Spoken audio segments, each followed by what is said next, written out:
Holy shit, Lord Thunder and Jesus, was that an absolute clusterfuck? We had this broken, that broken. I'm telling you, it's all broken. It fell from the sky like manna, except it was more like, I don't know, bricks.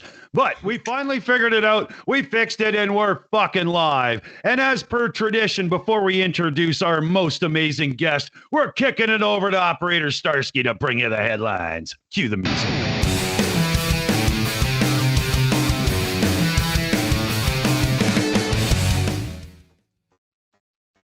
Hello everyone, Operator Starsky here. Very nice to see you tonight. So as for the updates, we have a lot of missile strikes and drone strikes in Ukraine. It's 20th of May and we already had 11 strikes this month that mostly happen during the night time when the citizens of Ukraine are asleep.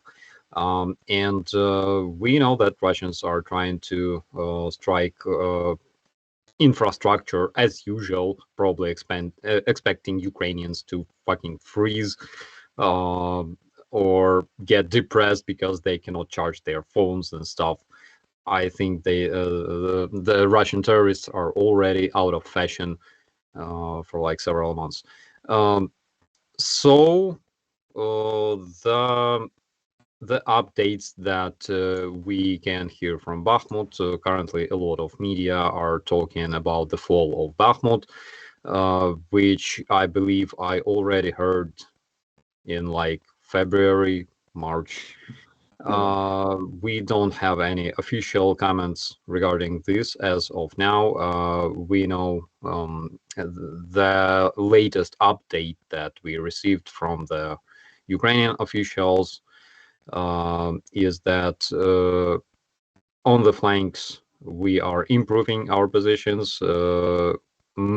Who knows, it's possible that probably soon we may have to move out from Bakhmut because it's literally destroyed.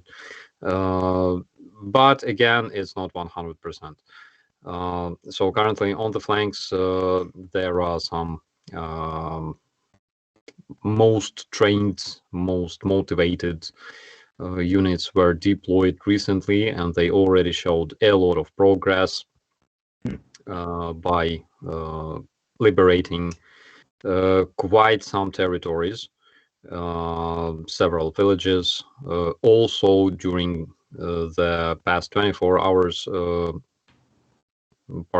past 48 hours, Russians performed more than 100 attacks at the front line, specifically in Bakhmut, Avdiivka, Novomykhailivka, Mariinka as well. And Mariinka is probably as destroyed as Bakhmut if you saw its pictures. And those attacks were unsuccessful. We are still there. Bakhmut still holds. And probably we will hear several updates from the Ukrainian officials very, very soon. So stay with us. Yes, very much. And One with that, very yeah. important update. Yes, sorry. It's today we met several volunteers from Estonia in Kiev. Okay, and those volunteers brought cars to the armed forces of Ukraine, to units of the National Guard of Ukraine, and my unit as well. I was very, very happy to see my bro Artur Ray from Estonia. We met today in Kiev. It was for the second time since February, I believe. And I was happy like a little baby, because yeah, it's always fun and awesome to see your friends. So that's the news. All right. And right after the news, we've got to introduce our guest this week. We've got Mercado Media on the show. Welcome to the show, brother. Thank you so much for having me, everyone. It's an honor. It truly is. I've kind of like loosely seen this program. You know what I mean? I'm very busy with Mercado Media and my stuff, but this has always seemed to be just kind of like a great place for Ukraine community to come and just like digest everything. Plus, we get Operator Starsky as well, who gives direct information. So it's like a win-win. You get a great Ukraine community, and then you also get Operator Starsky. I mean, what else could you want? You know what I mean? Bro, it's Well a said. big pleasure for all of us to have you here. Trust me. Oh, well, thank you Exactly. so much. Thank you guys so much. This is awesome. So Merc, why don't you give a rundown for anybody watching who's not familiar with Mercado Media and what you're up to? Yeah, Mercado Media, independent news. I guess like I'm trying to do something completely different with it. I want a community, kind of like what you guys got going on. Where I mean, Operator Starsky, literally, for example, he is a press officer in the Ukrainian military, and you guys have him here as just like a way to talk and have a community, but also provide information. And that's what I'm trying to do with Mercado Media. What I've been doing for like the last 3 years. I started in the riots during the pandemic in Minneapolis. I was walking around the streets all across the United States in every single riot situation there was. And I kind of took it from there. Like I live streamed everything that I went and saw. I mean, it was chaos. And then it kind of ended. Protests started, and it was crazy here in the United States for a couple years. And then I started a gaming channel because I needed to like digest that, and I come down from all that the riots, and it was just a lot. It was really affecting me. Like it was actually physically like affecting me. Like I was having mental health issues. Like, and I wish I didn't have them, but I just was. So I started a gaming community called Snack Squad, and we were playing video games all year, all winter. And the night of the invasion on the 24th, I'm playing video games, and I have a big news community as well. And they came into my chat while I'm playing Madden football, I think. I was playing Madden or Grand Theft Auto, I think, one of the two games. And chat came in and said, hey, Russia's invading Ukraine, like right now. Like there's CCTV cameras because Ukraine had live cameras at the time. And that was like the best way to just show, hey, look at Russians are literally entering Ukraine. We can watch them. You can see them on the live feed. So I just went to my Mercado Media YouTube channel, and I didn't know what I was doing. I still had the green screen for my gaming channel up behind me, and I just pulled up Ukraine cameras at first. You know what I mean? And we just really went from there, and I adapted it because obviously operational security, Ukraine can't have live cameras on in Kyiv or anything anymore. So that ended, and then I transformed from that to just providing summaries of the Ukraine war every day, and now here I am. Right. Yeah, good shout. I the way people have come together over the orc invasion of the free country of Ukraine has been unbelievable. Having this play out in social media is a new thing that we've never seen in this situation before. It's crazy. It really is. It really is, Yeah. and it allows people to be more connected with it, because we have an issue here in the United States. I don't know how it is everywhere else, where people don't trust the news at all, and so getting information and being a part of it too, and having a community to fall back on with it, I think is very important. Yeah, very much so. Today I talked to we were discussing the international support of Ukraine, all the volunteers coming to Ukraine, bringing all kinds of aid. And I said that, there are, like, when you're wearing a patch of a different unit or a different flag, it's like, meh. But I feel completely happy when people from other countries and distant countries as well wear Ukrainian patch, because I think that Ukraine absolutely belongs to the world, except for Russia. Fuck Russia. Well said, man. we have to turn over quick to Claire here, because holy God, we're falling behind already. You got your game face on there, Claire. Are you all set and ready? I'm working on. Let's see if we could get caught up here. We have a few from last week that need to be mentioned. Susie Q donated $10 last week that we left off, and we would just want to say thank you. Suzanne Kniffin, a new member, gifted 5 Shills memberships. And then we have John King, a new member, for $50 crones. No mess. Oh yes, the message is F-16's coming soon. That's a good message. We have quite a few memberships that were gifted. AllCT has gifted 5 Shills memberships. Nils Iden has gifted another 5. Hey, let's go, Shills Nils. memberships. Chris Lunde has gifted 5 memberships. And Hey, let's go, Chris. Stephen Walsh also gifted another 5 memberships. We have a big team going on here now. Welcome all the new members. It announces in the chat. I don't have all the names, but welcome to everyone and thank you. John Langdon has sent in $20 Canadian. Note from John. Quote John. That's it. Right. You're quoted, John. If you'd like me to expand on that, just tag me. Okay, in the chat. Reiner Warball has sent in $69.69 Canadian for the drone fundraiser. Yes, for the Boom Boom Fund. Thank you so much. Who Dat Dragon has donated $2 through for the Boom Boom Fund.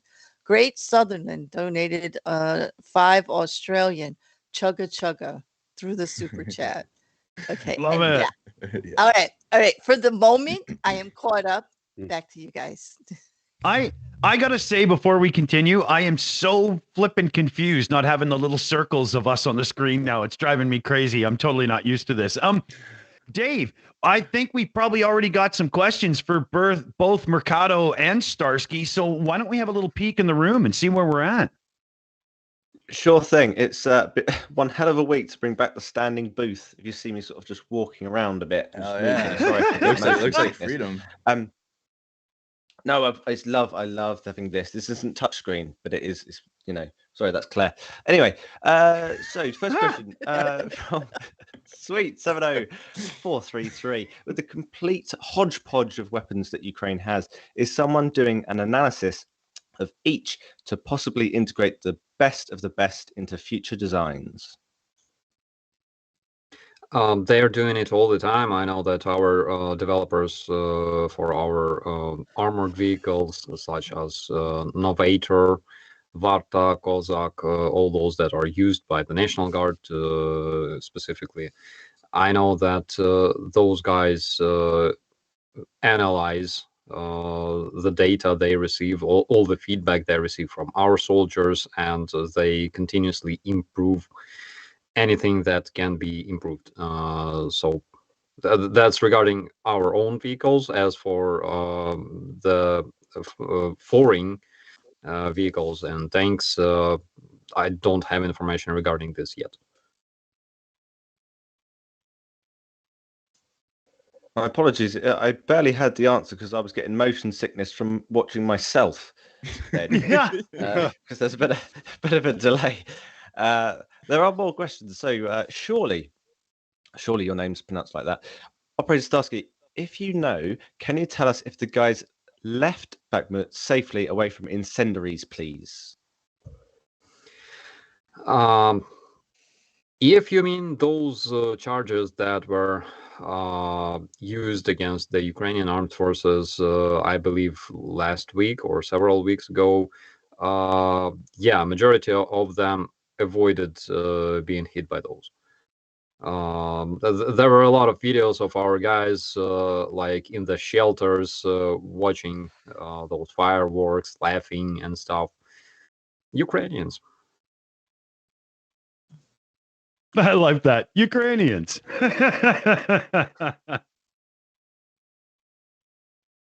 Oh, I drew a blank. I had something I was going to bring up and I totally forgot. So I'll go back to Dave. I'll shut up. Nope, my bad. No, that's absolutely fine.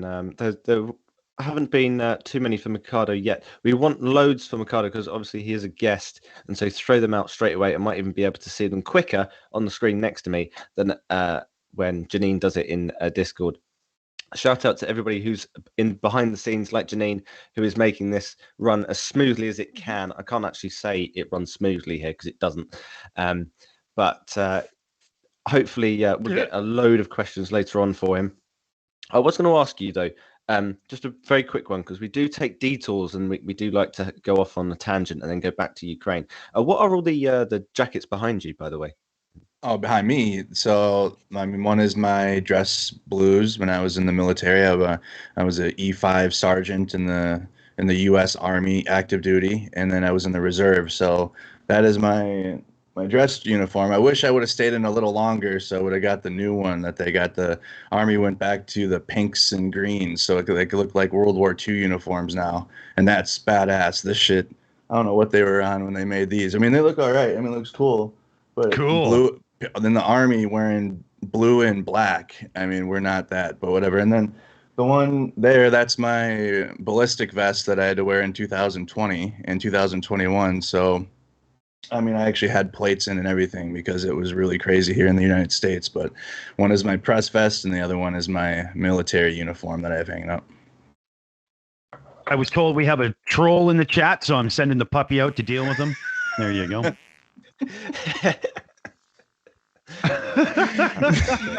I need a troll puppy. Oh my goodness. I'll send you the graphic, man. It's awesome.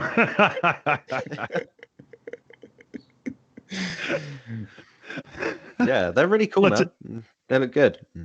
Yeah, I was logistics in the Army. So what I provide to, like, obviously the desire for journalism too, and like and trying to get misinformation and the correct information to the people, but also I have a logistics background. I was a truck driver in the Army, so anything with fuel and resources and highways and especially map breakdowns. I mean, I was on the BF, the Blue Force Tracker, and that's my expertise right there. I can do maps, I can plot points, I can so I kind of provide a little bit of military background with news as well.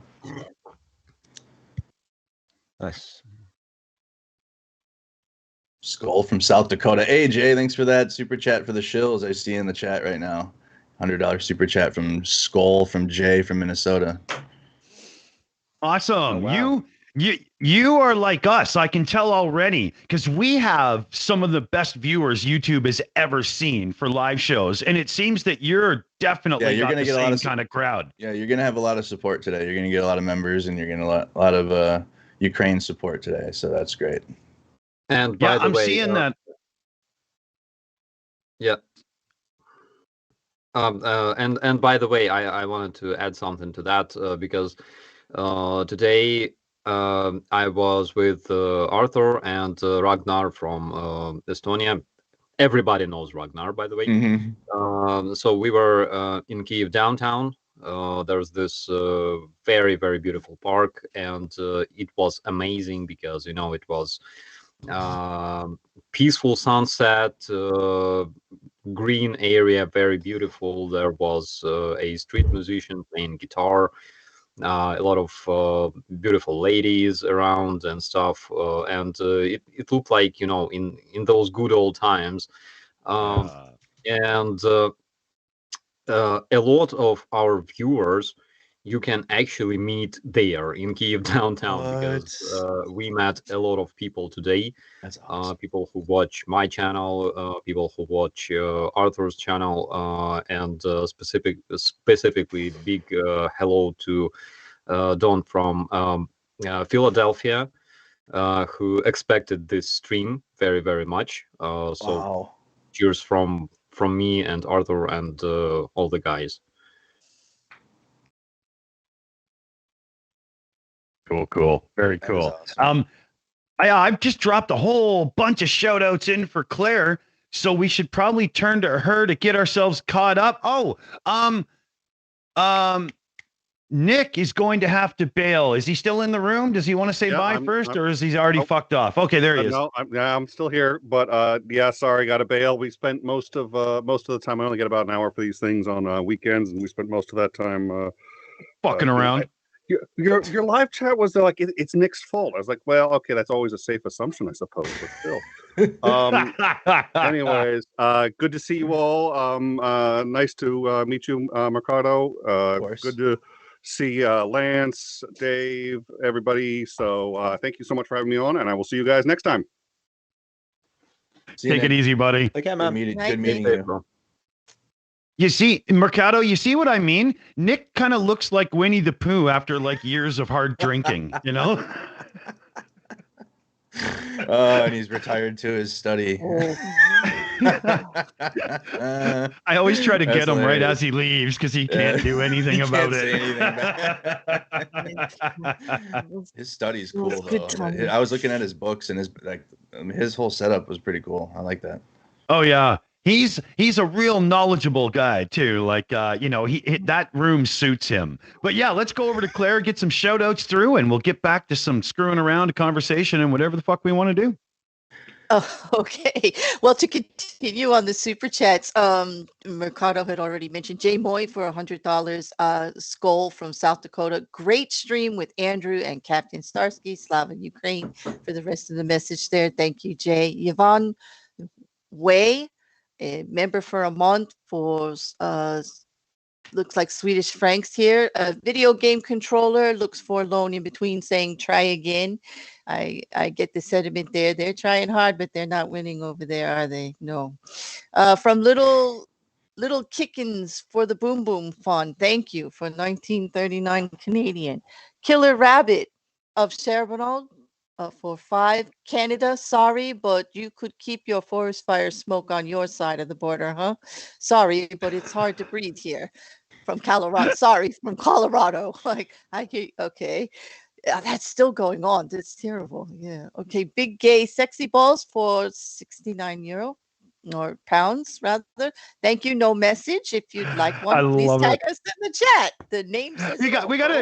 We gotta do something like big sexy gay balls or something. Like I'm thinking like Mr. Garrison from South Park or something, you know? Like it's just too funny. Yeah, big floppy donkey dick.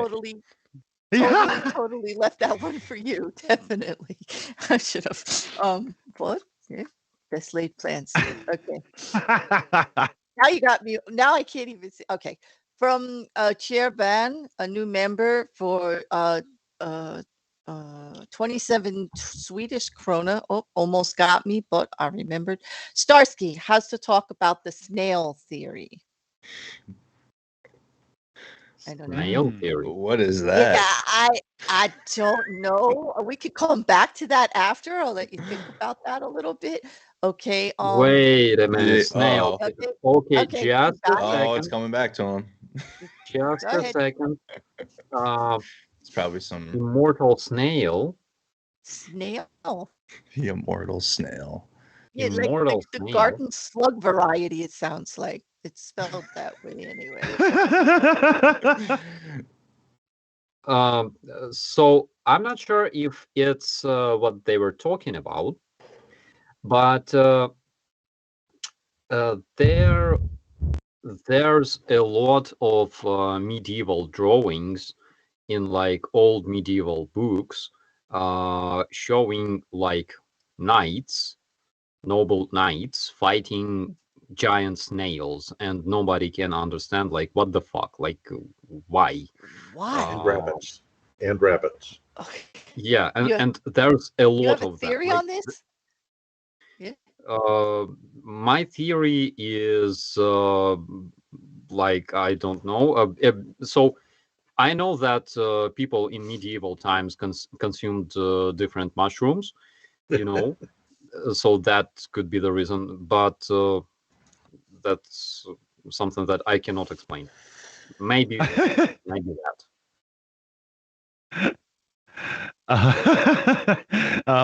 Magic mushrooms, psilocybin. They're not just for breakfast anymore. Oh my goodness. Oh my gosh. Okay. Well, that's one theory. Did you know Okay. that snails can actually eat other creatures? What? So snails What? are known for being omnivores, which means that they can also consume smaller animals, not animals, species like worms, for example. And you can Google snail eating worm, and you can see that. Ew. Okay. Oh, I did not know that. I thought they were just slimy little things that eat, like, vegetation. Gross. Well, Yeah, sometimes they get okay. very, very hungry, or just like lack protein, and they start hunting worms.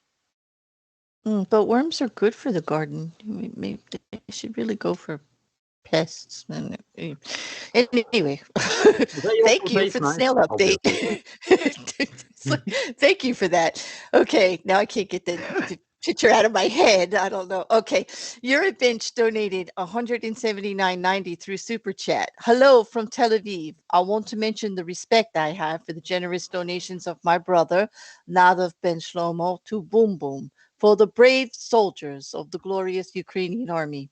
Boom Boom, and another particularly strong one, Boom. Well, thank you for that, Bench. Thank you so much. we know some unbelievable people from Israel. Wow.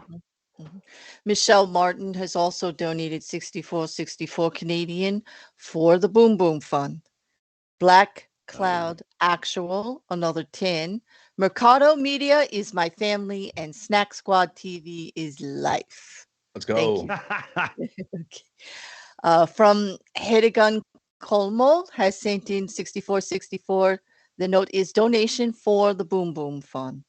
And another 25.85 Canadian from Linda H. again for the Boom Boom Fund. So far to date, that's like the Boom Boom Fund, all of it. Everything else, no. All right. Could you guys explain what the Boom Boom Fun is for my viewers that might not know what that is? Oh, Yeah, yes. Yeah. would you Well, like to take that? Starsky can explain because yeah, we okay. send directly to him. Yeah. Yeah, so there is a charity fund called Vatra, and charity fund helps Ukrainian soldiers, different Ukrainian units, and currently they also support my brigade. It's 4th Operational Brigade of the National Guard of Ukraine, and the bomb bomb phone, the bomb bomb. Oh my God, my English sucks. You're doing The great. Boom Boom Fund is a fund that specifically dedicated for buying drones that can do boom. Hell yeah. Try saying that 3 times fast. Exactly. Thank you for that.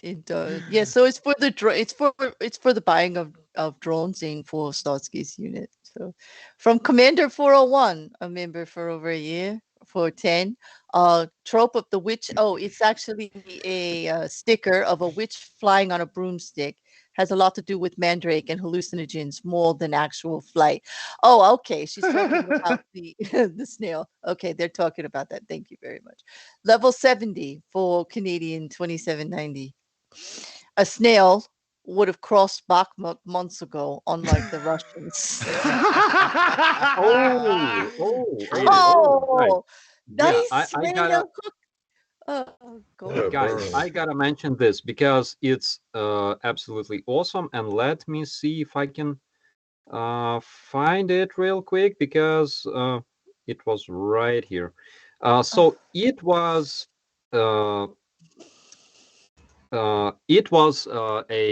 an email from one of our viewers with a small research, and this research is absolutely fantastic. So a snail has a minimum speed of 0.0028 meters per second. Oh, geez, he's The gonna prove Russian it. front on He's August gonna prove it 12, correct. 2022 was only 7 kilometers from the center of Bakhmut. It took 8 months to reach the center of Bakhmut, and there is still a quarter of the city to conquer, not to mention the western suburbs.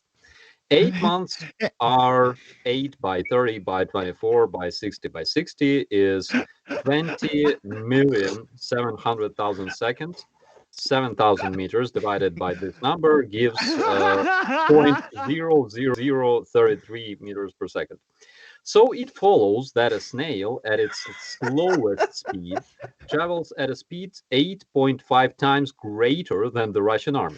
A snail traveling from where the Russian army was for the span of 8 months would have covered 58,000 meters or 58 kilometers, roughly 36 miles. Our snail would have traveled through Chasiv Yar, Kramatorsk, passed through Slovyansk, and would be 4 kilometers outside the city at its slowest pace. Damn. So even the Russians set a new standard for a snail's pace, because even a snail can beat them. My God. Oh, yeah. Oh my god. Oh, That's That a was so snail funny. saunter. I think I'm starting to understand the snail theory now. I yeah, think I it's get it's it all now. it's all making more sense now. Thank you, Starsky. Thank you, Starsky. Okay. Oh god. That's getting clipped and uploaded this week. Trust me, you will see that again. Holy fuck. We have just a few more, and then we'll turn it back over for questions. From Zha J Killers, a new member for 5. Can we get a comment from Andrew and Andre about the Kadyrov horse return video? Do I want to know? Do You we guys haven't wanna seen know? it yet? You guys haven't seen it yet? Yeah. He basically, it's like you just type in Kadyrov horse, and I'd be damned if he didn't almost make love to that. He probably did make love to it after the video ended. It was that intense. Like, it was Oh. it was Hallmark movie from Wish-esque, obviously the quality, but he was definitely into that horse, like beyond just the video. It was clear. We had surmised that we had to probably protect the horse because, I mean, they didn't have any goats around and the horse was the only thing there. So, Oh. The clearer it gets, the more I need to just move on here. Okay, Scooter backfired for a new member. I can only say that Kadyrov obviously has some very, very exotic tastes. Yes. Oh, what? It was a very handsome horse, though. that poor horse. That's all I got to say, guys. That's it. Doesn't sound good. Doesn't sound good. Okay. Okay. Now, wait. Now, okay. This is difficult. Very difficult today. Okay.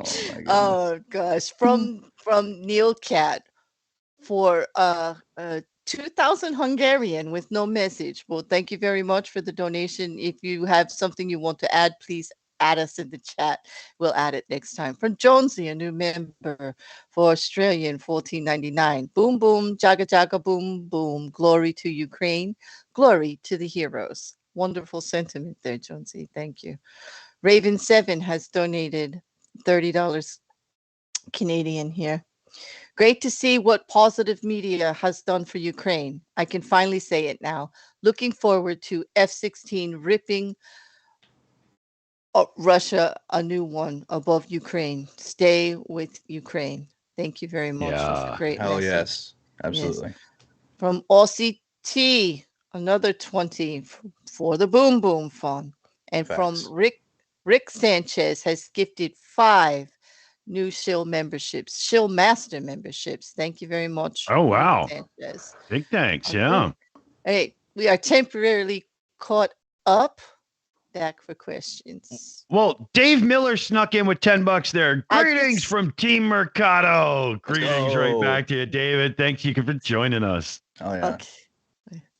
Thank you, David. So let's go to Mercado here. News and happenings this week. What stood out the most in your mind? And what do you want to get off your chest? I mean, feel free to say any fucking thing you want around here, man. I mean, shit. I rant a lot. I've been ranting a lot lately on my streams personally with the news, like because it's just so ridiculous. But we've been calling this since November. I mean, specifically referring to what's going on in the Bakhmut, because the Russians have seemed to try to make that the entire Ukraine, right? Like Bakhmut is all of Ukraine somehow, and I just like at least 1 to 2 times a night lose it because trolls will come in and then verify what I'm saying because I know that they're doing it and it still gets to me. So I don't know if I need therapy or maybe I should just get extra baked before I go into the news and just let it happen. And just let it take me. Yeah. But the tough part about that is though, it's probably going to be lots of rants and less like news. But beyond that, I mean, we see what's going on around Bakhmut. I mean, that's self-explanatory. The flanks are collapsing. The Russians are going to be, the Wagner are going to be trapped in there. So it's really just, for me personally, I've told my stream, and my stream's chill, and my audience is great about it, and they're not like frantic about the counteroffensive starting or like begging like when is it going to start, when is it going to start, when is it going to start. And even so, I'm telling them like even if like I knew, I wouldn't tell you. I'll wait till the videos come out of Ukraine putting flags up in the villages because of operational security. So like wait until the videos come out. Ukraine's great about videos, they're great about showing, but they're also good about waiting until it's the right time because of operational security. And if you do care about Ukrainian lives, you're going to want to respect the operational security aspect of it, because otherwise you're going to put them at risk. Yeah, I've had a few people ask me in the background because I know Starsky, and I'm like, I wouldn't even ask. There's just no way. Go ahead there, Starsky. Guys, remember last year, the situation around Kherson, it was exactly the same. Russian trolls were commenting like 2 times a day at least. What counteroffensive in Kherson doing? And that like it was like every day in Twitter, in YouTube, like everywhere for 2 months straight. And of course, later we saw Russians like retreating from Kherson, all those columns that were trying to leave.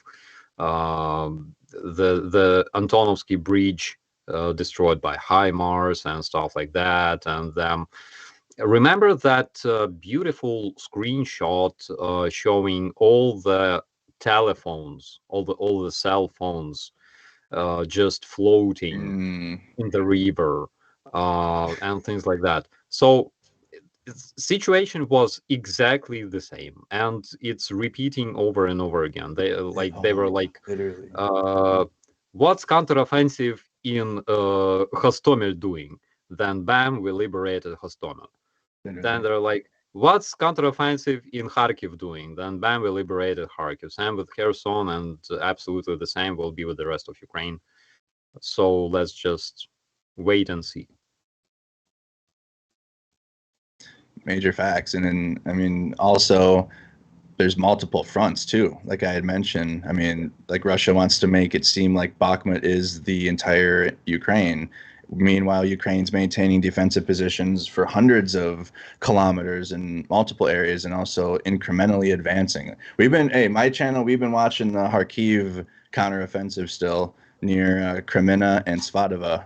And that's all I got to say. It's still there. The Ukrainians are still there. Like they haven't left, and everyone's talking about Bakhmut, and I get it. I understand.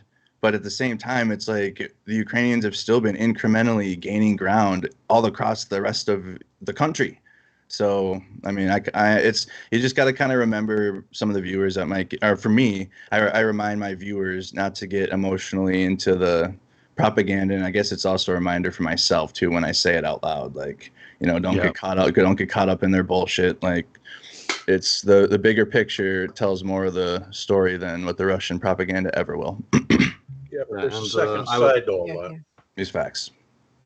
Yeah, and Yeah, and and it's that if you remember, there was all this talk about the big offensive in Kherson, the big offensive coming in Kherson, and it didn't happen.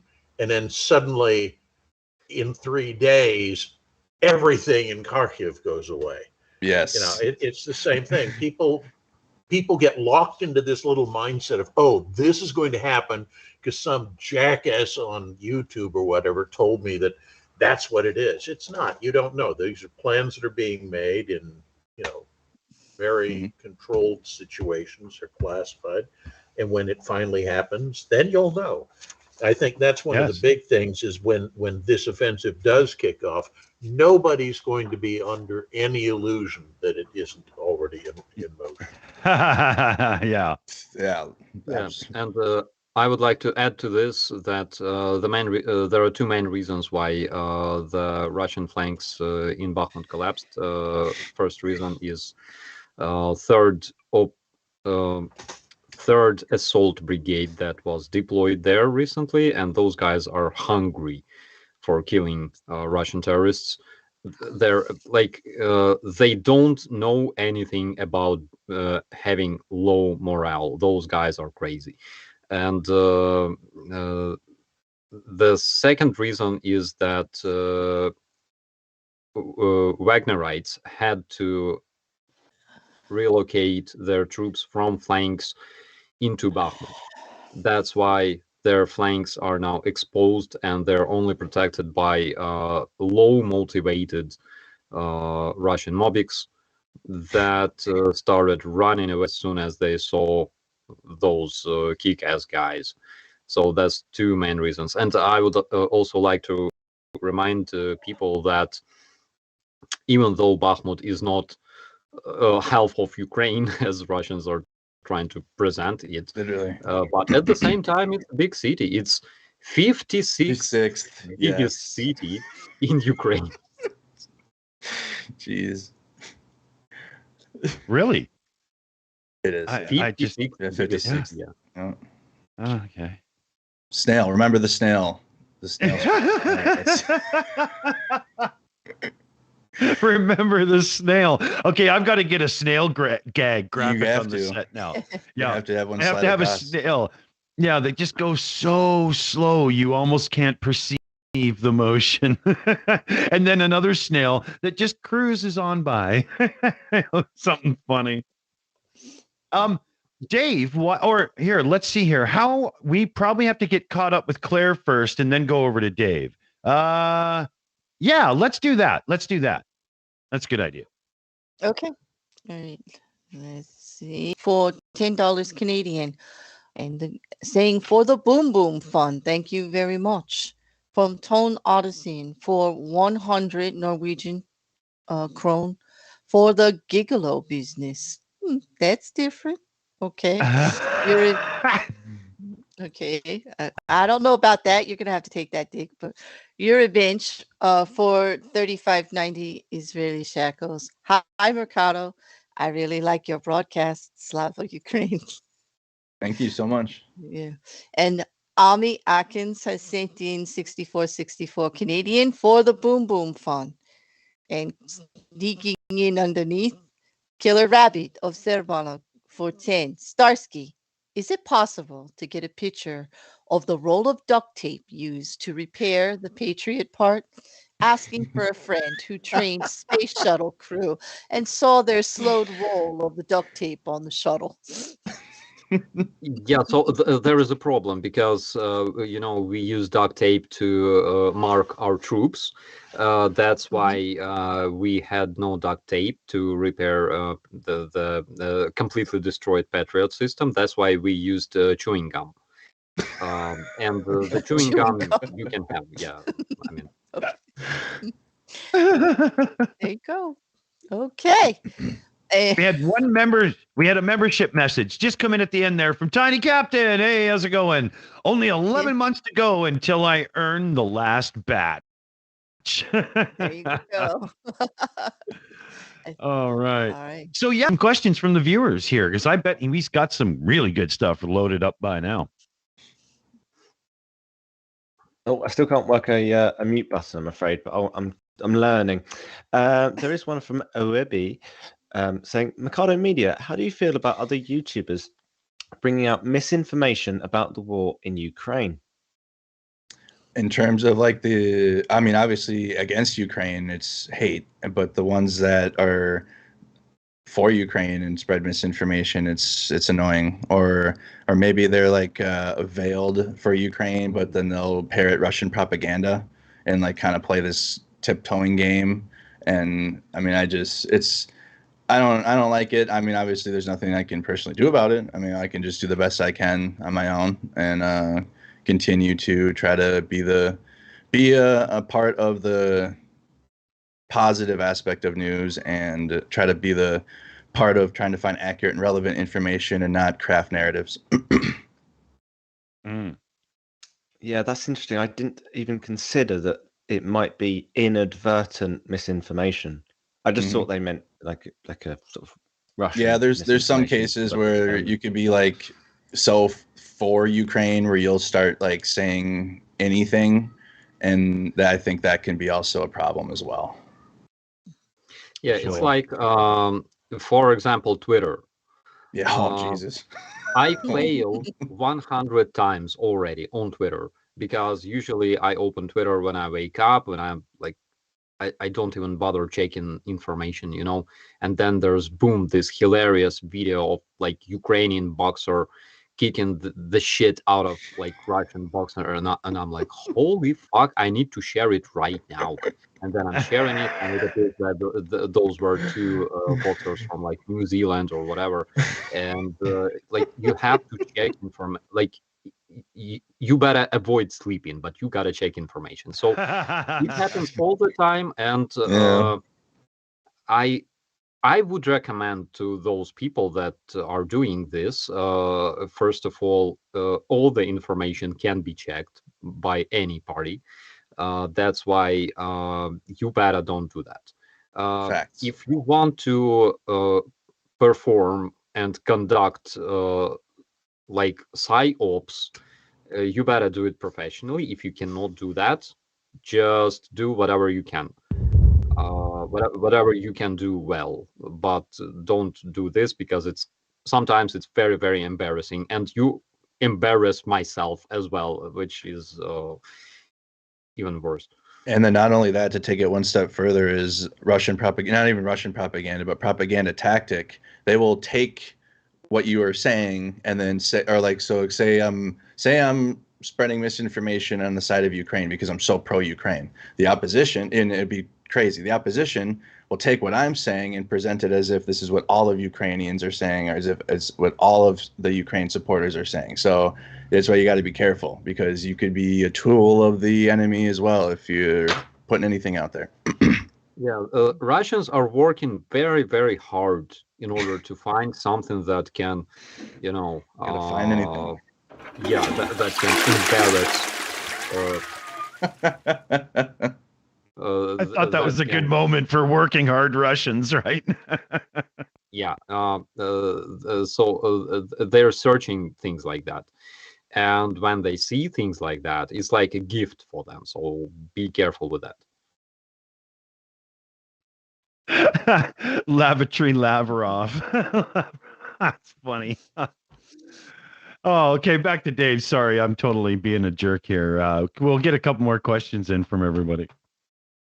No sweat. This is for everyone, actually. The Shills, Operator Starsky, and Mercado Media. Has anyone ever sued you or tried to press you about your content? How do you handle that? That's from Shayna. Yeah, me personally, no. Beyond just the copyright stuff on YouTube. I mean, but that's, everyone deals with that. I believe that's a content creator, but no personal like requests. Like you have to take content down for me. We've had a couple. Yeah, I've had to deal with people in the background and say, fuck you, man. I know fair use and rights. And, we debunked you. We are not just reusing your video. And as such, lawyer up, buddy. I'll take you on for sure. And they never do. They back down. I don't remember cases when somebody wanted to sue me for my content. They promised to kill me like several thousand times in the comments, but dear God, no, they never tried to sue me. Dang. Damn. Golly. Not been sued, but I've had my content like absconded with, not for a review or anything, but just like completely uploaded 100%, like boop, like. Well, dang. I had a copyright strike we just had, but I mean that's YouTube stuff. I had a week I couldn't go live or anything. That was horrible. But we had a backup channel, so I mean it all works out. Yeah. Bro, but was it like a strike? I mean, like it was a strike. Oh, it was a strike. I have a guideline strike already, so I'm already the warning's already gone. I'm already in the strike for that last year, and then I got an actual copyright strike for a video from November of last year about Putin. So I mean that's sus. I mean the Russians are able to block like every video that they can, and YouTube doesn't do anything about it, which is really annoying. And I feel like we should pressure YouTube a little more to like stop that, because I do have Russians that try to watch, and they check in too. They're like, hey, I'm in Moscow, and they're not they're not pro imperialism or anything, but they're trying to like at least see some information or try to. Maybe they got through a VPN or whatever. But Russia's actively trying to block all of my content personally. Sometimes I just let it go, but it's just like a lot of work to trim the videos and whatnot. But I really wish YouTube would do more to fight back at that. Yeah. It doesn't seem fair at all. No. Well, that strike it takes a year, right, for that to go away. It'll be gone in actually 60 days. No, sorry, 90 days. Oh, cool. 90 days it goes away, and you go back to the warning zone. Okay. Yeah.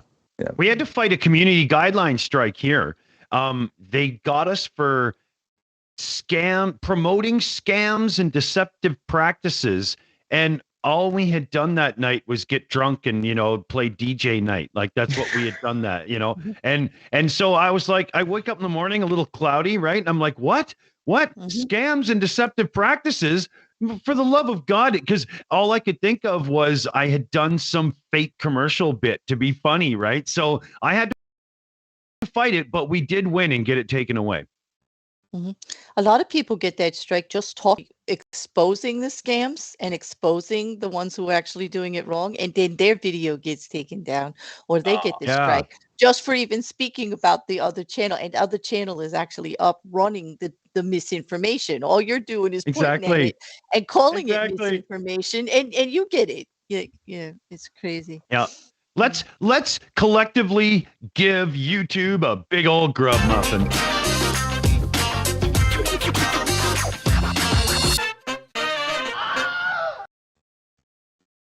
There you go. Big old grub muffin. Yeah. So, Dave, should we head over to you for a couple more questions here then? Absolutely. Mute button, Dave. Yeah, I know. Takes a second. You know what? I'm trying it with the space bar on laptop now. That's why. Operator Starsky, have you eaten watermelon from Curse on a Blast? Thank you, Ron. Back in my days, I did. Actually, like watermelons from Kherson, and we have this cool tradition. Several years ago, we launched a barge, like a big ship. So the ship picks up those watermelons from Kherson, and it delivers it all the way upstream to like Mykolaiv and Kirovograd Oblast and Kirovograd. God, Kirovograd, the Kropivnitsky Oblast, and Kiev, and all the way to the north, and it was like it launched a huge wave of memes for some reason in Ukraine, but still it's so awesome. And those watermelons, they are so good, guys. Like, you gotta try them. They're huge. Like, when you cut the watermelon in half, you can literally see like sugar inside. It's so good. And That sounds yeah, good. and I'm in the passport process, Starsky. I'm coming there. I'm letting you Oh, know. cool. I at some point I'm getting there. I already been saving up for a good camera, so I'm not just over there with my cell phone or whatever. And anything I can, I plan on coming there. But you already know how we feel, Mercado Media, about if it's watermelon time. I got this ordered in time for the liberation of Kherson, and I wore it the night that Ukrainian forces moved in there. Amazing. Yeah, I want to try the Kherson watermelons. Definitely. yeah, absolutely. You will love them. Now the only thing you should avoid is like pickled watermelons, because Ukrainians have this crazy habit of doing all kinds of pickles, like pickled watermelons, pickled garlic, and stuff like that. So you got to be very, very careful with that, because it's for people with exotic taste. So fresh watermelons are so good. Yeah, I don't think I would be in for pickled watermelon. I would try, because I'm not one of those people, but I just don't think it's going to work. It's like tasting surströmming, basically. Hey, that's a new segment. Not only do we have cooking with Starsky, but we can have pickling with Starsky. Pickle everything. Yeah.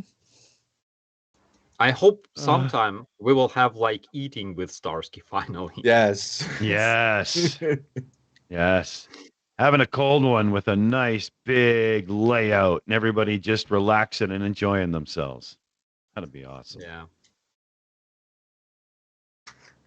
So where are we here? Yeah, we got some time. We're not rushed yet. We got plenty of time. Let's go back over to Dave and get the viewers in a bit more. Mm-hmm. Sure thing. Now, I'm not going to pronounce their name properly, but it's Kaluza. Okay, that's going to be the second name. You always look so spiffy for your job, Starsky. Do you wash your own clothes, or do you have a service that cleans your uniforms? I don't think we've had that question before. That's a good question, actually. Yeah.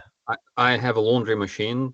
It's perfectly functioning. So yeah, I do my socks, my uniform, and other stuff. There you go. That's actually a good question, though, because in the U.S. if they're a veteran that asset from the U.S. military, we do actually have laundry service on base, in the military. So we could drop our stuff off and have them do it. I never did that because I didn't want my laundry in with everyone else's laundry. But I mean, it was a service that they did. There was a laundry MOS, and they did their thing. And then I think actually they stopped the laundry MOS as I was getting out, so I don't think it's actually a thing anymore now. Yeah, I mean, you can't have your boxers just randomly hanging out with a set of knickers. You don't know where they're from. That's what I said. But you would. Hey, people did it though. There were laundry bags full in the laundry building. Every and now imagine, imagine some asshole who stuffed pink socks into his pocket. There you go. Yeah, and then threw it into the same laundry machine with your laundry, and yeah. Nobody wants pink underwear coming back. As for my uniform, it's not because it's very clean, it's because it's sexy. It's a Predator camo that was developed specifically for the National Guard of Ukraine, specifically for the operative brigades like mine. You got to look good to be orc hunting. Oh yeah. When we were on ships, we had the ship's laundry that did our laundry for us, and at the end of deployment, you basically threw all your clothing away when you got home because it just was garbage. It was Facts. ratty. Anything that was white was now gray. Your khaki uniforms would often be, stained some weird color. Yeah. That was the case for us in the desert too, in the Middle East. All of it was gone. I can't imagine being on a ship. I mean, you're exposed to the sun like where you go. I mean, inside obviously, but then when you're on the deck, right, you're just in the sun all day. Well, it depends on what you in the Army would call your MOS. Some people were topside all the time. Other people never saw the light of day the entire 6 months they were gone. Oh my Wow. goodness. That I couldn't see. You're a strong individual. I could not do the Navy. I could not be in the water. I'm afraid of large ships. I need to be on the ground. Yep. Yeah, that's why dude, I'm the same. Yes. I'm the same. I don't understand why people go on those fucking cruise ships. I'm like, you out of your mind? What are you thinking? That's what I'm saying. Have you seen Titanic, dude? Have you seen that? Did you see? Have you seen the Poseidon movie? I'm not gonna fall victim to that. No, that's why I joined the Army though, because that was the least risk of being around large bodies of water. Marines, obviously, Right. You got to go in the water and Sharks. yeah, Sharks. Yes, that's the other thing. Starsky, perfect. Yes, I carted Big food Marines sharks. around for most of my career, and yeah, you never saw people happier the day that we say, "Okay, you're going to hit the beach today." Oh, thank God! Thank God.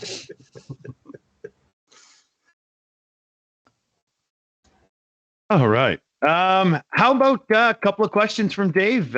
See what the viewers are thinking now. We almost got to Shark Week there. Damn close. We're getting there. Always get in there. Guy L, new member. Hello to you. Do you think Zelensky is going on all in with the tour of the West to panic the Kremlin to fold before this offensive?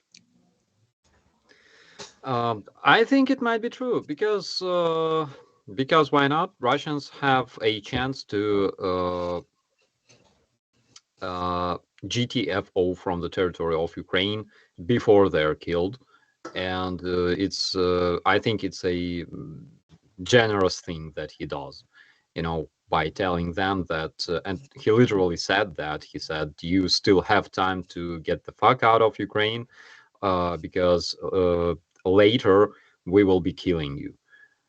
And I completely support this statement. And so what I'm seeing too is it could be some of that too, but Zelensky's already shown that he is not going to try to appease the Russians with his actions anymore, or at all. He's a European partner. He's a Western partner, trying to get Ukraine into NATO, showing that all the partnerships. It's like the most transparent dealings with other nations like we've seen during this process. And then also President Zelensky provides a video every single day, also thanking all the soldiers. Not only that, but then telling what he did for the day and who he met and what they talked about in the meetings, or what he can actually talk about. So I mean, he's being as transparent as possible. I mean, President Biden tweets every day, but I mean, is it even him tweeting? You know what I mean? Who knows? But whereas Zelensky, he's on the video actually multiple videos a day. And so I feel like if it's intentionally at the Russians, it might be, but at the same time, I don't think he's even he's trying to get Ukraine focused on the future, and Russia is not the future. Yeah, absolutely. And what makes me impressed about Zelensky is that I don't do much daily updates.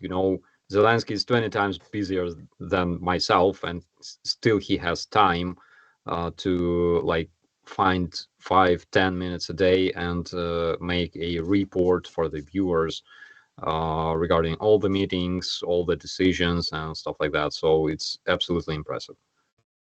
Yeah, I forgot to ask you last time we talked how you support President Zelensky. I guess I'd never asked. How do I support personally? Yeah. Or how, I mean, if you supported policy, or, I mean, I guess you don't really go political, talk about that often at all. But I guess the general support for President Zelensky, I was going to ask about. It's huge, and the worst thing that we can do right now, and that's something that Russia really wants us to do, is start fighting with each other and protesting and splitting our society, because that's exactly what Russians need right now, because Ukrainians have never been so much united as they are now. Gee, Uh, what other country do we know of that the Russians have been sowing division in? Let's think about this for a minute. Hmm. Yeah.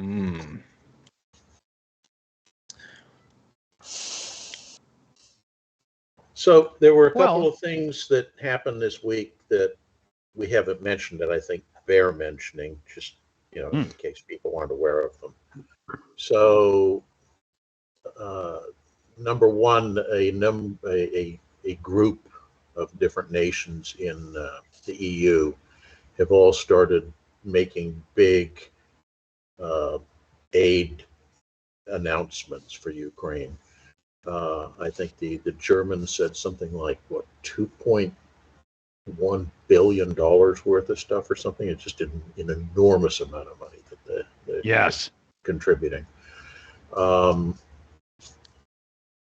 No particularly earth-shattering new systems with that, but it's a lot of stuff that will be needed regardless to continue to prosecute the war.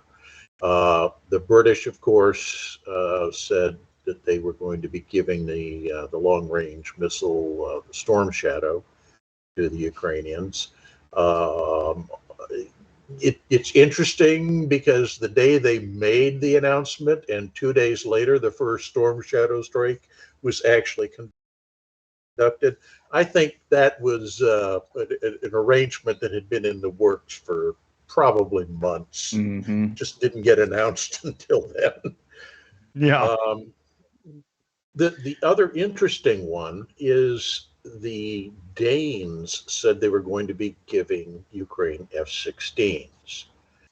And then a couple days later, Biden announced that the U.S. will have no objections to people transferring F-16s to Ukraine. Now, I think that's important, and there's probably a lot of back channel discussion going on about that, because the F-16s, even though we sell them to other countries, they always have what's called an end user agreement. And if you sell it to Denmark, Denmark cannot then sell it onwards to somebody else without permission from the originating country. And that extends further. So, for example, if these F-16s end up in Ukrainian hands, Ukraine then can't transfer those F-16s to, I don't know, say Chad or something without U.S. approval. So I think it's a safe bet that even though Biden's announcement came after the Danes announced they were going to be transferring these aircraft, I'm pretty certain that the back channel discussions had gone on before that, and the Danes would not have made that announcement without first getting at least tacit approval for it.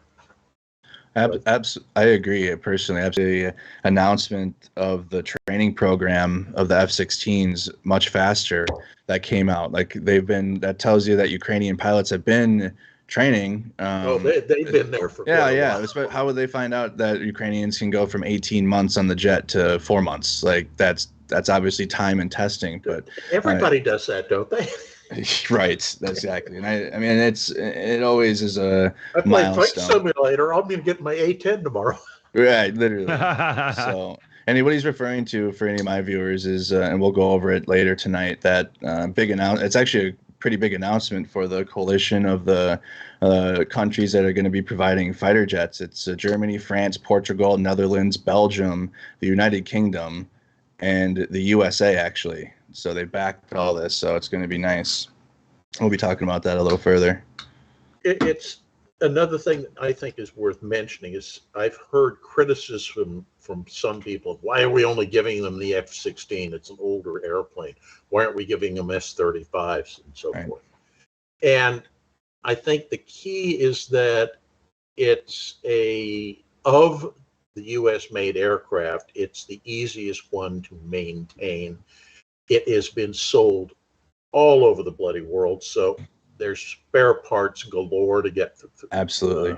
to keep the thing maintained. The other thing that a lot of people don't realize is you can't just say, here's an F-16, go fly it, even, if you've trained the pilot, because the entire logistic structure to maintain, to fuel, to arm that aircraft has to be in place before you can use it operationally. And I think a lot of people don't understand it. Yeah, Ukraine has an air force, but it's all equipped with Russian type aircraft. So even like the fuel coupling to put the hose to put gas in the plane is different. You can't use the ones they have on the F-16. So because it's been sold all over the world, and a lot of the countries in NATO that announced they were considering giving their F-16s to Ukraine, they are rearming themselves with like the Eurofighter and stuff like that. So these are kind of surplus.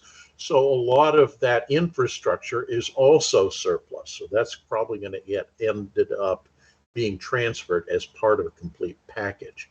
It's much easier and faster way to get a lot of aircraft to the Ukrainians that they can use quickly for relatively minimal cost.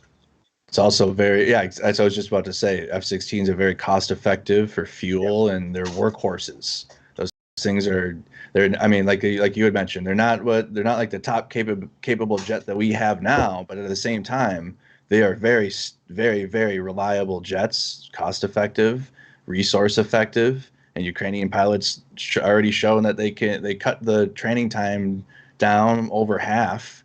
They're probably, like, we call what Ukrainians do with Western systems on my channel. We call it Ukrainian remasters. Like they everything is better that they use, even if it's old stuff that they make brand new, and they use it in capabilities in ways that we didn't even imagine. So these F-16s, they're already reliable and proven. Ukrainians will likely take that up a notch with the provided jets. Doubtless. Yeah, one thing that again surprises me about the U.S., for example, is that the U.S. analyzed the budget that they were about to spend on helping Ukraine, and they realized that they can actually save from this budget. They can actually save $3 billion, which means that they have $3 billion more they can spend on helping Ukraine. And like it says a lot about the economic potential of the US, because Russians obviously are so optimistic about their intentions of defeating the US. You cannot defeat the country which goes like plus $3 billion, minus $3 billion. Like, who cares? Shit, it's amazing, like in a good way. It also goes back at trolls that cry about spending for Ukraine, that because they don't even understand the spending at all or where it comes from, but they just cry taxpayer spending.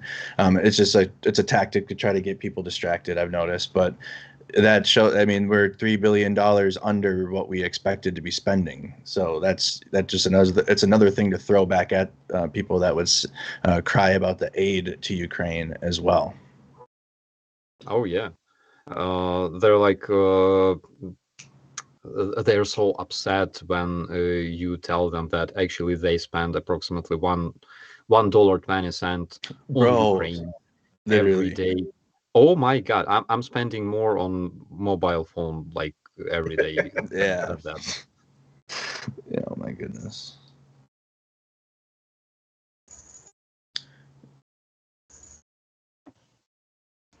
And another exciting thing that I discovered like yesterday. So Igor Girkin made a video, and Igor Girkin is the most motivational dude I know as of now, because I love watching Igor Girkin. Everything looks so good on our side.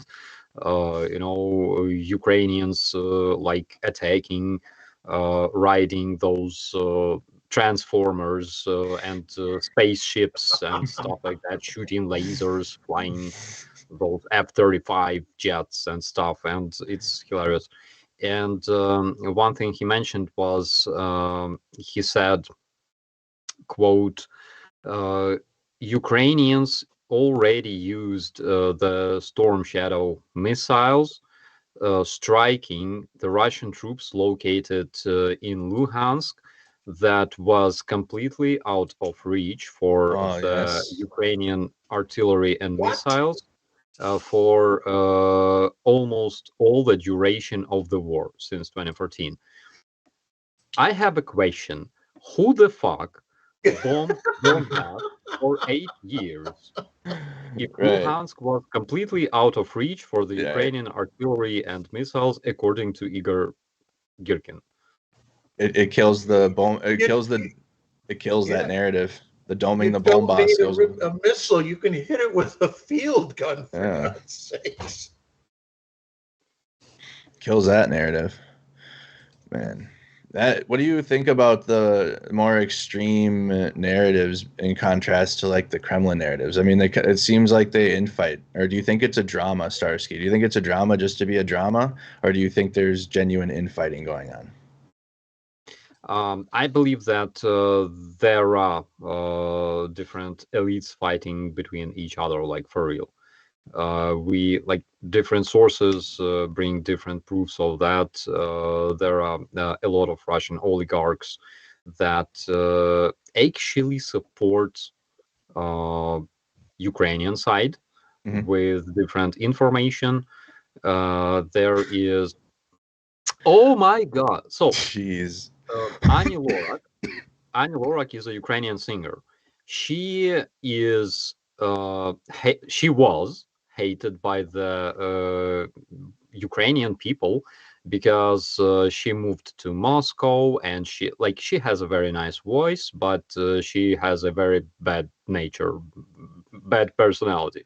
So she moved to Moscow, and she earned a lot of money there, and people hated her for that. And when this invasion started, she never said anything about it. Like she didn't care at all. But recently, a lot of her concerts were canceled in Russia because a rumor emerged that she was secretly, and I really hope that not a single Russian person is watching this stream. I really hope so, because it's a very, very sensitive information. I hope that no Russian will ever see this stream again, because I don't want to harm Ani Lorak. But apparently she was donating money to the armed forces of Ukraine so they could buy more drones and strike Russian targets and eliminate Russian personnel. And currently, a lot of people are talking about it. Again, I really, really hope that no Russian will ever see this in this stream, because it's very sensitive information that Ani Lorak donates for the Ukrainian drones. God. Let's keep it a secret. Let's not tell nobody about Ani Lorak donating for Ukrainian drones. It's you wouldn't want them to know that. We had seen reports, so that kind of verifies some of the Western reports I've been seeing of infighting going on, and then also factions that are on the Russian side giving Ukrainians information on positions. Very interesting. Yeah. Wow. There was a rumor. It was not confirmed though, but there was a rumor that back in February or January, I believe, Prigozhin messaged the Ukrainian intelligence, and he tried to trade the location of the like command centers and stuff of the 4th Motorized Brigade of the Russian terrorists for Bakhmut. Basically, he was like, "Let us take control over Bakhmut, and I will give you all the information on." No, I made the winning basket. Right. No, I did. That's what it really seems like, honestly. yeah, It seemed it's like a run to try to get propaganda, especially literally seeing did you see the video of the Kadyriovites running in Bakhmut? Oh my, it's like they're trying to get there as quick as they can, and I do it. It's like a visual. They quickly get to the far western part of Bakhmut, take photos. Okay, we're here, and then quickly try to run away because Ukrainians are on the flanks and they're going to surround them. They're going to be encircled. Dumbasses, dude. I'm fucking stupid. Sad. Do we have any super chats to get caught up on? I was just We getting do. my son his pizza, so I was away for a minute and I'm kind of lost. Ooh, pizza's all right. That's a good excuse. We do. We have a few. We have a few here. First, we have 5 gifted memberships from Suzanne Niffin. Memberships went to RF from USC, Heinrich Barty, Barry Mundy, Black Cloud Actual, and Jay Placham. So welcome everyone, and thank you, Suzanne Niffin, for your support. From Karen Thompson, new member, for $50. She sent us the Shiba dog sticker wearing the big samurai armor, saying, "You're amazing in the air with all those sparklers." Thank you so much, Karen, for your support. And we have from Captain Halo, donated 45 Danish krone through the super chat with the message, "Danish F-16s are on the way. Love from Copenhagen." Thank you very much, Captain Halo. And I think we're caught up. There we go. Back to you, Dick. Oh, Are you Mike. muted, Dick? Yeah, I was. There Damn, he is. the button didn't work. But the internet's going to just explode when there's Ukrainians flying around in F-16s taking shit out, man. Oh, wow. Running It's gonna stories go- over Bakhmut. Yeah, it'd be awesome. I think we've so- mentioned the F-16s in every show since I've been on for like months and months and months now. It'd be good to see. Oh, You man. You manifested it. You guys manifested it into existence. That would be cool. Fortunately, it's Yeah. not the greatest ground support platform. Mm. I suspect there are ongoing discussions behind closed doors about A-10s, though, because the Air Force is divesting themselves. Didn't we approve the harm missiles that are specific from surface to ground, or is that did I miss that? That harm is Or the AIM? Sorry, AIM. I'm sorry, AIM missiles. AIM missiles. Yes. Yeah. AIM missiles are air-to-air. Harm missiles are used for taking out typically ground-based radars. Okay. What you're talking about that they would need are like JDAMs or JSOWs. Which are approved, aren't they? Not the JDAMs too? I think so. I'm not sure. The trouble with JDAM, though, is you have to get really close to the target. And the Russians do have a fairly robust air defense grid. The Ukrainians are doing a lot of good work, making it the less robust of the 2 air defense grids in their country right now. But it's still dangerous to fly aircraft in close proximity to the front lines in that case. Yeah, that makes sense. That makes sense. Where are we here? Okay, we've got about 10, 15 minutes. So let's see here. There was one question that I was trying to get to, and I had fucked this up a couple times. From Paul Hill, Starsky. What's your recommendation for places to visit in Ukraine once the orcs have been kicked the fuck out? I paraphrased there, but So my personal favorite place is the one where you can get sushi, of course. But of course. Yeah, we had sushi with Arthur today, by the way. Of course. It depends, because in Ukraine you can find any place that fits your needs. Like if you want to chill on the beach, you can find plenty of those in Ukraine. If you like to work out and stuff, we have this open air gym free for everybody with all kinds of equipment, and it's located in the middle of the Dnipro River on an island. So you can go there, have a nice workout. There's places for like bodybuilders, fighters, whatever, and then you can just chill on a beach like there. You can, I don't know, go hiking. We have mountains. We have a freaking desert, like the real one with snakes and scorpions and shit. We have forests if you like, this type of tourism. Uh, it depends. We have a lot of historical places.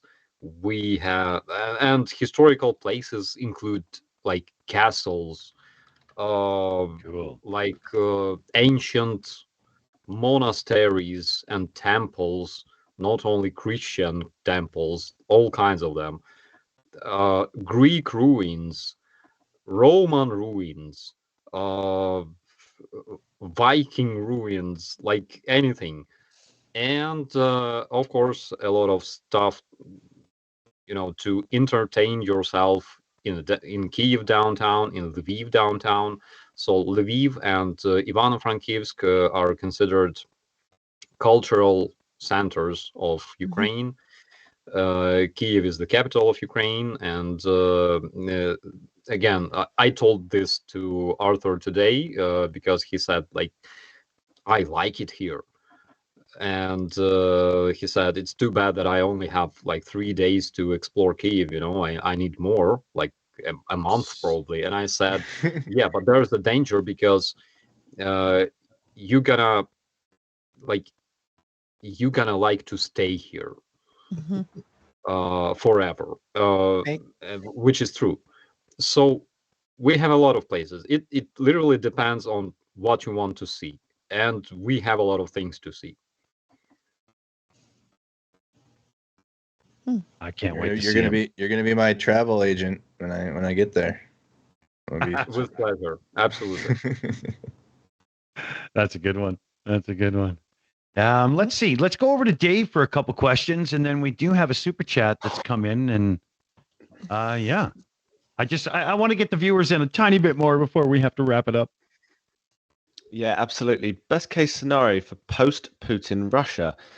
Everyone says grab the popcorn for the civil war, but what would suit the world the best? Let's go around the table. For me, democratic Russia. They'd have to start it from within, though. It's got to really come from them, because any outside force, they'll just turn into propaganda and say that it's globalism or whatever. So it's really got to come from within themselves, in my opinion. That's a good one. I would say a northern ocean that starts immediately north from the Ukrainian border works well for me.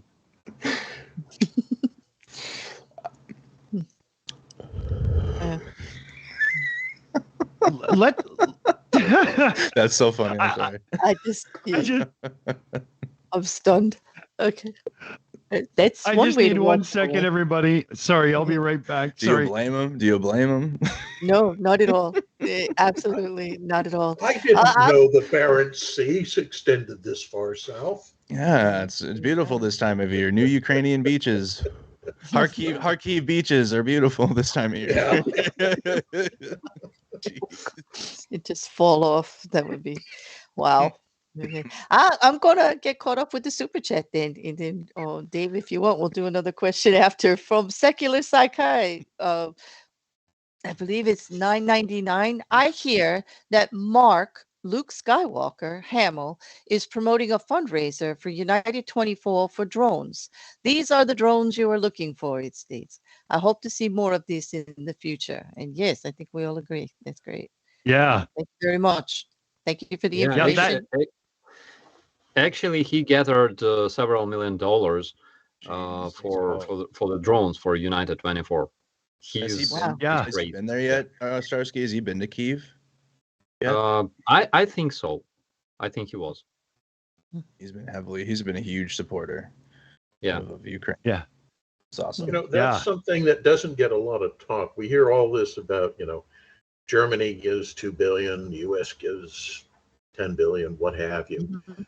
There's a lot of money flowing into Ukraine, not necessarily from military hardware, but from concerned people all over the world to help the Ukrainian people. Mhm.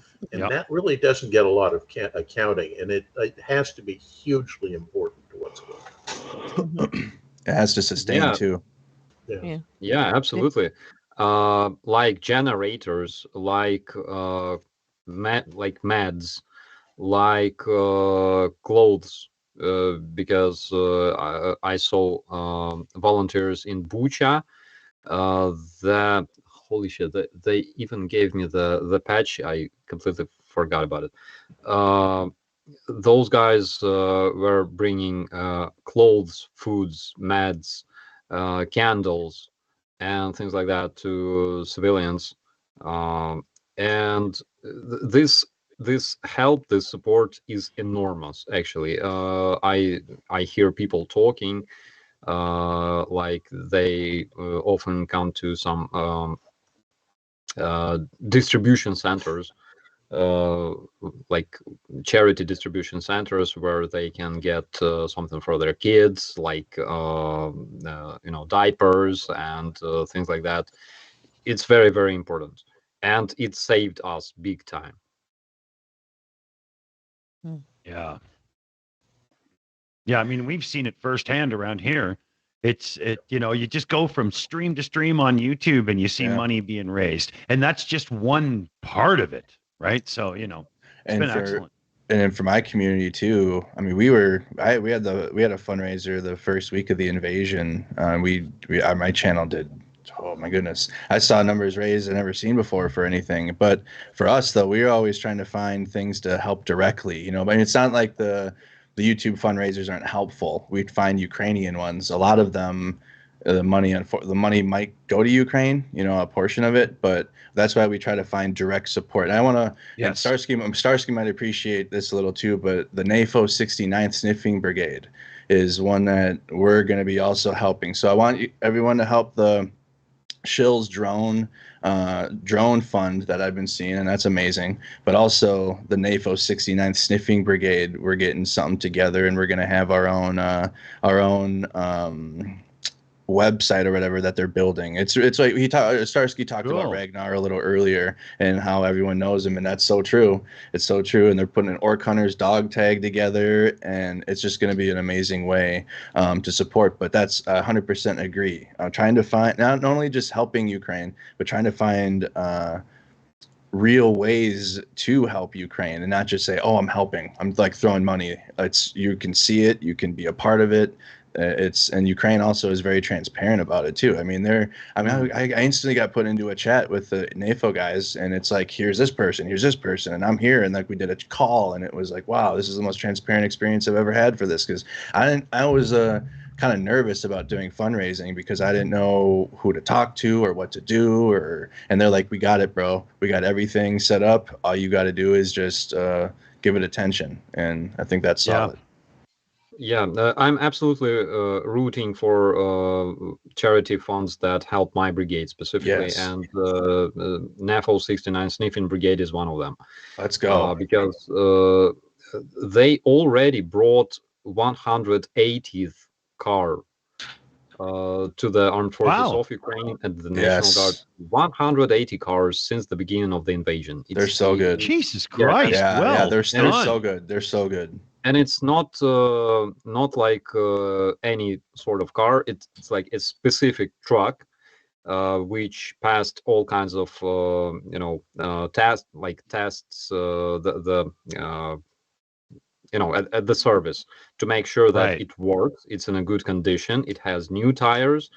That's why those trucks that they do fundraisers for, they're a bit more expensive than any other trucks.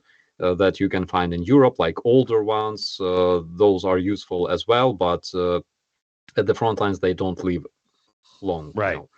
Those trucks that they bring to us, they are a bit more expensive, but they are very good because they are reliable. We can rely on them, and they live longer at the front lines. So I'm absolutely rooting for NAFO 69. We got Nice. they tasked us with a fuel truck, and I said, "All right, bet, let's do that." So I hope that we get to that, and they gave us a unit already. So I really hope that it is the fuel truck, because I mean I wasn't a fueler, but I mean I was an 88 mic truck driver, so I was logistics, and that'd be so cool to be able to help the Ukrainians with logistics and to be able to do that with my, I mean, you know what I mean, with my community. That would just kind of all kind of come together. But even if it isn't whatever they need, obviously Kazovac trucks, I mean, Starsky shows it all the time. They provide so much support to the front lines. It's incredible. Cool, man. Cool. Well, let's make sure we're caught up here, and we can I think we're caught up on shoutouts and stuff. So I think we're just nearing the end of things, and Ukraine Matters is just getting ready to go live. So perfect timing as well. Everybody can, slide on over there and check it out and stuff. So let's do, thoughts and wrap-ups and goodbyes. We'll check with the usual crew here. Let's go to Dave Worley first. Dave, what do you think, buddy? Great show. Awesome. Yeah, it's always nice to meet new people. Always welcome. It was quite nice to sort of test out in the background a lot of this that you can see. There's lots of stuff going on. There's several screens. It's very bright. It's not very good for my eyes. But one thing I definitely wanted to make sure that we definitely get out there before we cut is, Dick, could you explain the difference between a Streamlab donation and a super chat, and how much it goes to with a super chat, YouTube takes 30% right off the top, and then Google, when they pay us out through AdSense, also takes a tax. It's criminal. With the Streamlabs direct donations, I think we only lose about 8% or something for the fees and whatnot, and we get a lot more of the money. Plus, it doesn't take like 40 days to get Streamlabs donations. I can send them over to the place I send to make sure it goes to Starsky's unit right after the show. It's that quick. It's a big difference. It really is. And then again, with the direct PayPal me for the Shills, anytime somebody uses that, I can literally send it right away. And very, very small percentage is taken there too. It's basically they get, 97% or whatever, right? That's the good one. But yeah, those are the differences. Yeah, sweet. I guess that is also the same for Starsky and Mercado as well. I don't know if they're using Streamlabs. Yes. I use Streamlabs every once in a while. I haven't used the Streamlabs donations. That's something to look into, though. I should look into that. Yeah, works out. We just have it as a quick link, and then it sends right to, but yeah, it works good.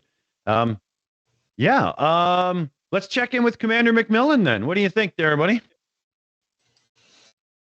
All I will say is in the next couple of weeks, it's going to be exciting. And Claire, what about yourself there? Waiting for the ground to dry out. I was just going to say, we're waiting for the ground to dry out. That's what everything's hinging on right now. Yes. Yeah. Think of it like waiting to plant seeds. Sunflower seeds. Yeah. Yes, exactly. What do you think, Claire? Well, again, thank you for having me here. It was nice to meet new people. It's nice to have Mercado Media here. And just again, to just get the information straight from Starsky. We hear so much during the week. And it's good to hear a better perspective on it, on a less, sometimes it can be very discouraging, some of the things that we hear. And I like when I see that smiling face and I don't see a lick of concern on this man's face, even after everything we've heard for the week. And I can go through the week reading the rest and keeping and encouraging everyone to continue your support and to also get a hold of your local representatives if you can, especially here in the United States. We get a lot of discourse back and pushback on the money, but you know where it's going. You can see the difference. The lines are all holding, as Starsky has been letting us know. We get other reporting that says it is doing some good. So don't stop. It's still going. Just have heart, keep going, and just take one look at his face, and we're doing the right thing here. We're doing the right thing. So thank you very much. Awesome. I'll wrap a couple of shout outs here at the end. There was Silver Earth, a member message. Have a wonderful weekend, everybody. Along with Silver Earth, hashtag Boom Boom Fund donation for $69.69. Ain't that sexy, fellow babies? I love it. Awesome. So I always remind you to get on the ass of your local, semi-local and federal government, wherever you may live, whatever they are. You got the assholes that are local to you, the assholes that are sort of around, and then, the other assholes that are, all over everything. Bug them. Support Ukraine, support Ukraine, support Ukraine. They have to hear that the public demands it. It does really help.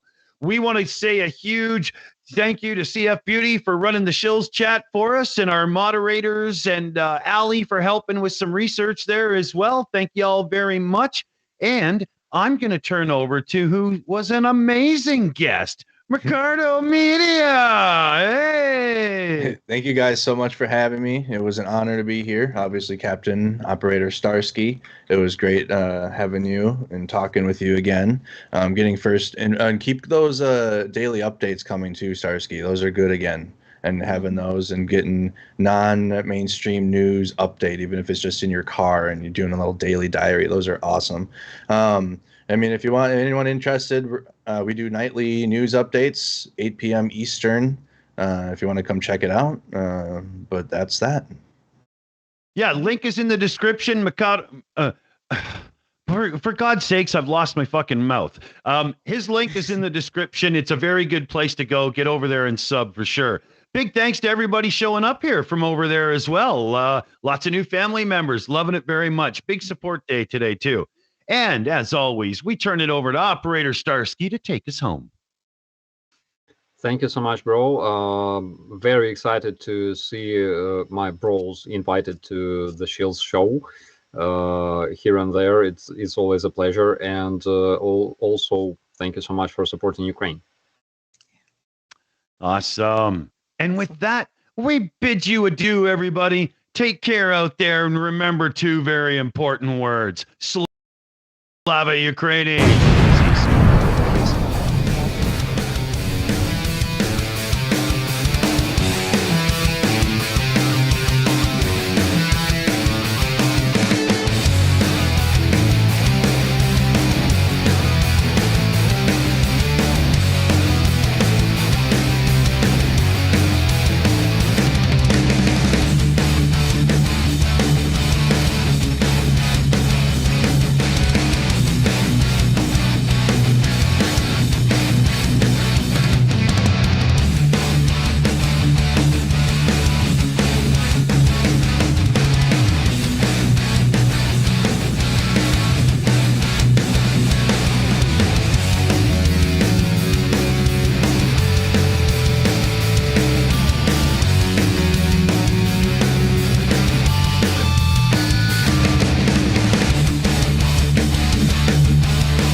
Go home.